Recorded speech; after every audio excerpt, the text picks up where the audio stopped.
Hey everyone. So I'm back with another video.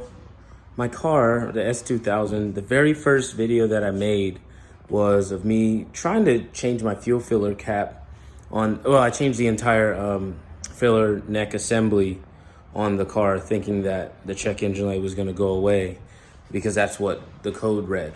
Anyway, it ended up not being the case. Actually, what happened was I was driving it a few miles later, and it ended up actually, the check engine light came back on, the same exact one. Took it to a shop, did this smoke test. Turns out they were like, just try to change your purge valve because everything else, I can't figure out what else is wrong with this car. Everything else checks out okay. So I actually got the part here. 36160-P5M-L01. It is in like an Evap Purge vacuum solenoid or something like that. Anyway, I searched online. There's nobody changing this part. I looked under the car where the Evap thing was. It's not there.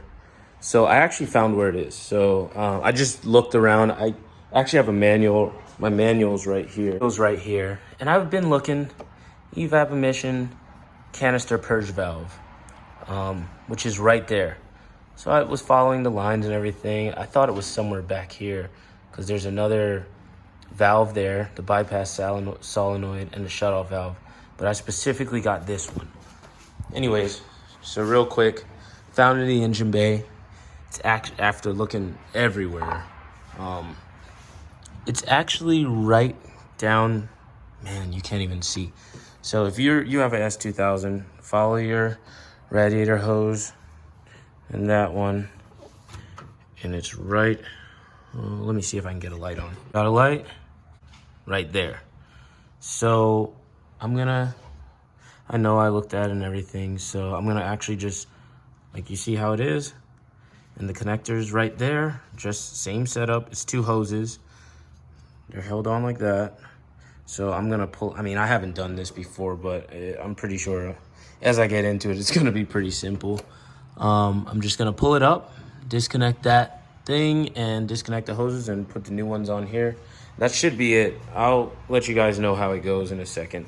After about, I would say 30 minutes of just staring at it, trying to figure out how to get this thing. It's really hard to fit your hand. I moved this hose to the side. It was the radiator hose. I just pulled it out, kind of moved it to the side there.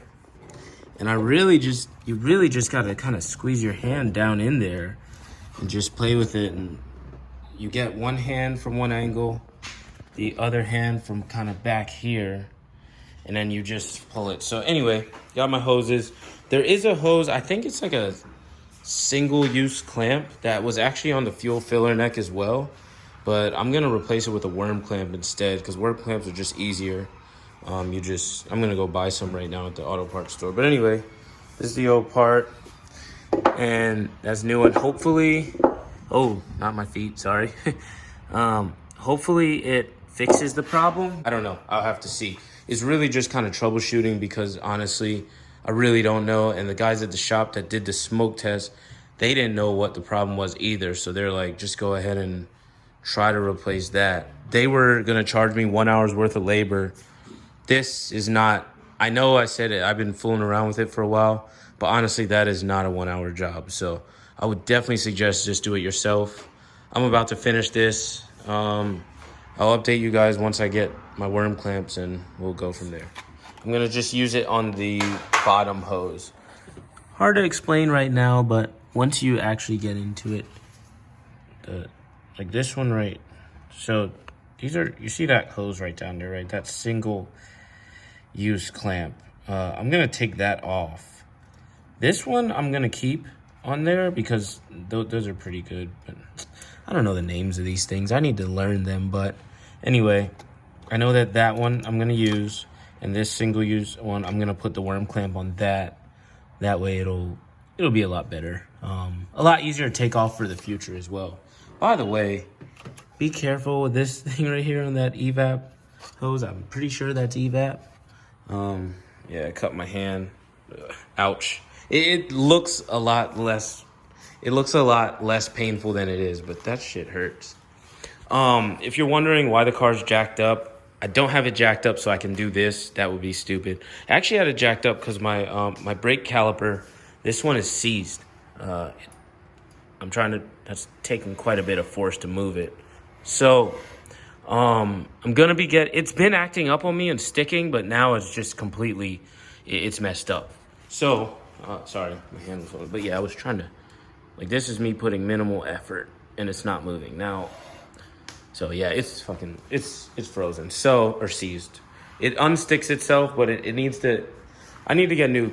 I tried to do the brake line thing. It does have a lot of rusty color coming out of it. So I'm gonna be getting spoon calipers. Hopefully I can reuse those rotors because these rotors have like less than 2,000 miles on them. So I'm gonna probably take a Scotch-Brite pad to that rotor and hopefully get off something, because I don't think it's warped, but it very well might be because it heated up pretty good when I was trying to drive home. Anyway, yep, so spoon brakes coming soon. I just need to buy them. And make sure you guys like, comment, and subscribe so we can get this channel, monetized so I could pay for more mods. Because these things are expensive, man. That sensor alone was like $130. But, I mean, hey, you got to pay to play. So, anyways, let me get this sensor back in. And I'm going to reset the check engine light. Hopefully that fixes the problem with the check engine light. It may take like a month or two to come back on, because when I did this, the fuel filler neck, it didn't come on right away. Like, not after the first drive or even the second or fifth drive. It was like a month later it came on, and I was like, damn, I thought I fixed it.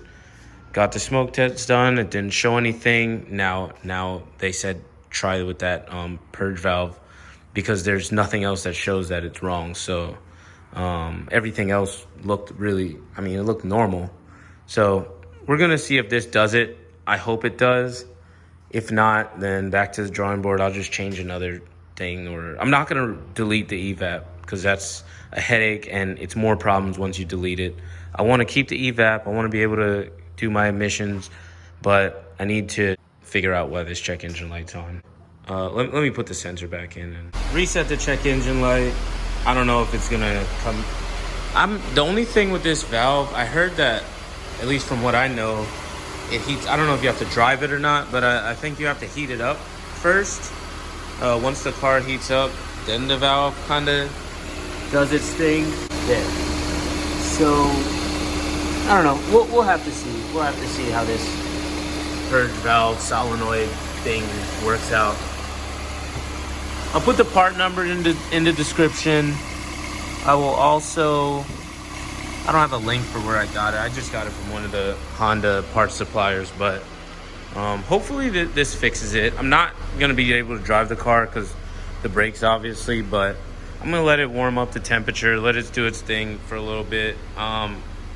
Pretty sure once it warms up to temp, it's going to do whatever it does with the Evap stuff. I don't think it actually has to drive in order to do that. I'm not a mechanic. Don't roast me. I just trying to learn. But anyways...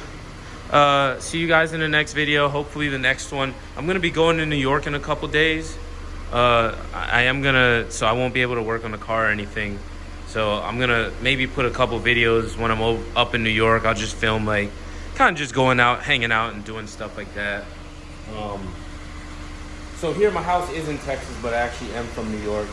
I also lived in Philly too. I've lived in a few different places, but anyway, I'm gonna go see my family for a couple weeks. But yeah, I'll bring you guys along. I'll definitely be making some videos out there. And then hopefully the next one you guys see with this one is me installing the spoon calipers. I was thinking about getting Stop Techs, but I decided against it. There's also a TL Type S brake upgrade that I wanted to do. And I also decided against that too. I'll get more into detail as to why I chose spoon.